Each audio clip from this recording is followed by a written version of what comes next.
Anong nangyari, Ragusa? Bakit ganito yung inyong unang-unang aero bike? Maglalakbay ako patungo sa kawalan upang amunin tong pangarap sa buhay at susuungin ko itong kadiliman. Makita ko lang ang liwanag ng katarungan. Sa mga hindi nakanood ng aking bike check dito, i-quick bike check natin siya. So yung frame nito ay alloy 6061 na yung ginamit. Yung top tube nito ay 57 cm, so medyo mahaba yan. Yung size nito ay 48 yung ating binabike check. Yung kanyang reach naman ay 470 mm kung doon nagkakamali sa nakaraang bike check ko.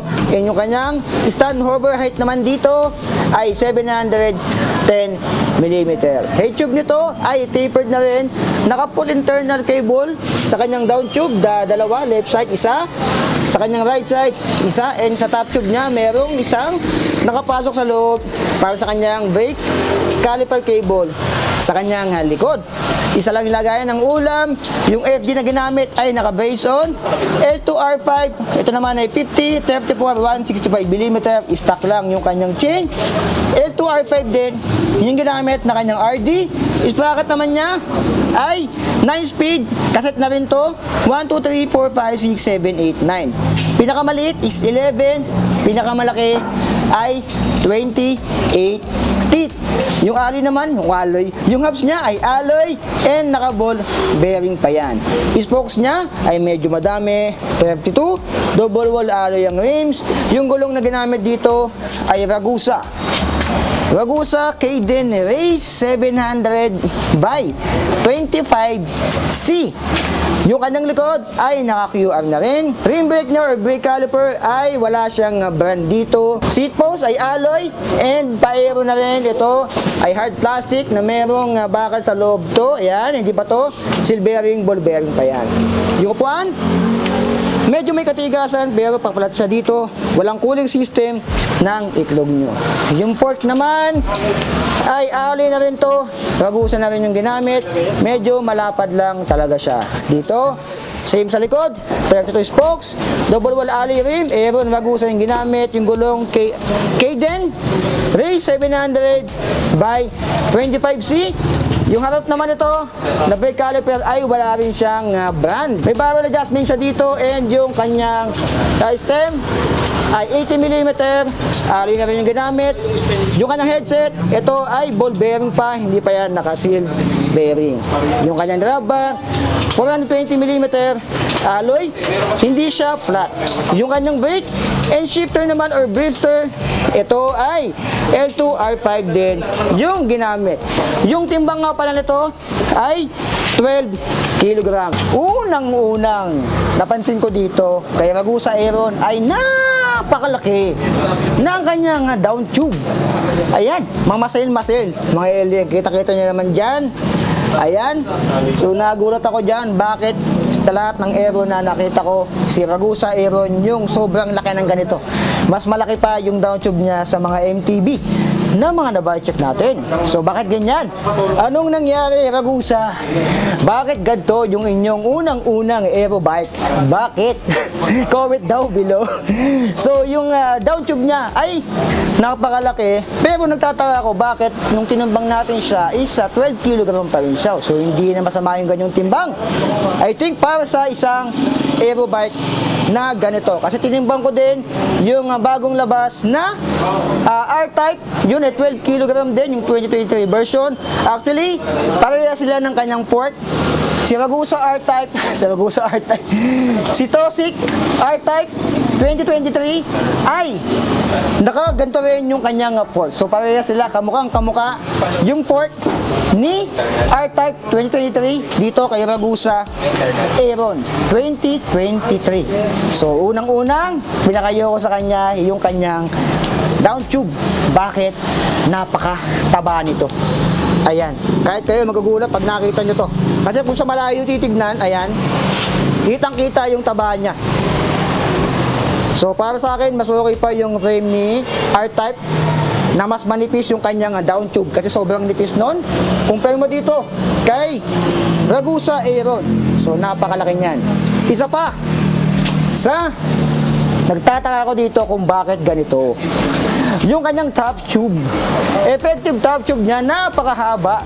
Sinukat ko to, 57 cm. Bakit? Para sa isang Aero bike, mas mahaba pa yung effective top tube niya doon sa gamit ko na si Beta Half Bone 15 sa katapusan. Ito ay 56 cm lang. Bakit yung kay Ragusa Aeron ay 57 cm? Tapos yung size niya ay 48 lang. Mas okay sana kung hinabaan nyo pa mga 52. Maglabas kayo ng mga ganun kahaba. Bakit 48 cm? Yung kanyang seat tube and yung kanyang top tube ay sobrang haba. Ganun ka dun, no? Ganyan ka dyan pag ito sinakyan mo. So, depende namin sa inyo. Siguro sa torso mo, kung medyo mahaba yung galamay mo and yung torso mo, ay konti lang magiging problema mo dito. Pero, kung ikaw yung maliit na tao, hindi naman nuno. Kung ikaw yung medyo maliit lang na tao, ay yun ang magiging problema mo dito. Sobrang haba. Mahaba na nga yung kanyang top tube. Medyo mahaba pa yung kanyang stem. Ito is around 80 to 90 mm. Ayan. I think parehas lang stem na ginamit kay PR40. Literal na budget. Pang budget lang talaga. Ayan. Parang pinuntarahan lang. Parang ang cheap tignan nung kanyang stem dito. Hindi ko alam kasi para sa akin, cheap siya tignan pag mga ganong klaseng kulay yan. No glossy na medyo parang kinulayan lang. And ito pa. Siguro sa budget niya ay sa 11,000 pesos na presyo niya, ganito siguro talaga yung makukuha mo. Ganito. Napansin ko to sa mga nababudget ko ng mga budget lang. May mga part talaga na aayawan mo. Ito. Nagmukha sa dito budget lang talaga. Ayan, tignan nyo yung kanyang crankset dito. May bash guard siya and parang ordinary lang siya. Ayan, syempre hindi siya Halotech. Budget lang naman to. Parang 165mm yung haba nito. Ito siguro yung sinasabi ko sa mga bike na you get what you pay for. Kasi 11,000 pesos yung presyo nito. Yun yung mga makukuha mo sa kanya. Good thing naman ito ay nakakasit na rin. 28 good thing naman niya kasi sa mga ganung presyo minsan yung sprocket nila ay ginagawa nilang thread type. Ito naman ay kaset na rin. 11/28. Yung hubs naman niya ay alloy. Yun nga lang, alloy siya pero ball bearing pa yung ginamit sa kanya. Ito pa, yung napansin ko sa kanya na talagang nilevel sa budget kasi nga tingnan nyo yung kanyang rim brake dito, literal na pang budget. Wala siyang brand. Ayan, mukha talaga siyang mumurahin. Ayan, wala siyang brand. Hindi siya yung Radius. Yung mga nakikita natin ng Winzip na karamihan, nakikita natin sa mga medyo may budget na around 13 to 14,000, 15,000 pesos. Ito ay wala siyang brand. So you get what you pay for talaga dito. Yung kanya rims, meron namang brake line dito. Dito okay naman. Ito stock lang din. Yung upuan pa niya medyo matigas to. Ay medyo matigas lang to, hindi siya yung malambot na pangkaraniwan. But gusto ko pa yung upuan ni R-Type 2023. Mas malambot yun kaysa dito. Ayan. Saka yung port niya, ganun pa rin. Katulad kay R-Type 2023 version. So siguro i-compare ko to doon kay kay PR40 kasi si PR40 ay Aero din yon, pero yung presyo niya ay 10,000 pesos lang. Ito naman si Ragusa Aero na Aero din ay tumataginting na 11,000 pesos. So 1K difference. Masasabi ko dito, ang pinakayo ko talaga, ang worst dito, itong kanyang frame na sobrang taba. Pero hindi siya ganun kabigat And yung kanyang top tube, siguro ito yung magiging problema ng karamihan na kukuha nito. Ayan. Sobrang haba. Literal, 57 cm. So bakit ganun? Bakit ganun ang ginawa nyo dito? Sana man lang, ginawa nyo man lang mas maikli, mga 54, 53. Kasi Aero naman to Sobra na yung 57. Sobrang haba niyan. Tapos mahaba pa yung stem na nilagay nyo. So sana ginawa nyo ng short stem na lang kung mahaba to. Agree ba kayo sa akin? So sa 11,000 pesos, medyo madami kang i-upgrade. Ito, kung gusto mong long term siguro na bike, ay siguro hindi ko masasuggest to sa mga long term na magbabike. Pero kung entry level lang naman, gusto mong sumubok ng mga aero bike na nasa budget range, wow! Nag-i-English tayo ngayon, ay pwede mo tong i-consider. Pwede mo i-consider to o kaya si PR40. So antayin nyo yung comparison natin sa dalawang cheapest na aero bike, si PR40 versus dito kay Ragusa Aeron 2023. So sa 11,000 pesos, medyo madami kang i-upgrade. Kapag naisipan mo ng i-upgrade, syempre ipapahalotik mo to. Isa pa yung kanyang L2 R5, hindi ko sigurado kung maganda yung shifting niyan kasi hindi pa ako nakagamit niyan. Ayoko naman sabihin na maganda yan. Eh, hindi pa ako nakagamit niyan. So dapat totoo lang tayo dito. Never ko nagamit yan si L2 R5, so comment down below kung maganda ba yung shifting nitong L2 R5 na to kasi bihira lang akong makita ng bike na may gantong pyesa. So comment down below kung yan yung gamit nyo. So sa 11,000 pesos, pwede nyo consider to.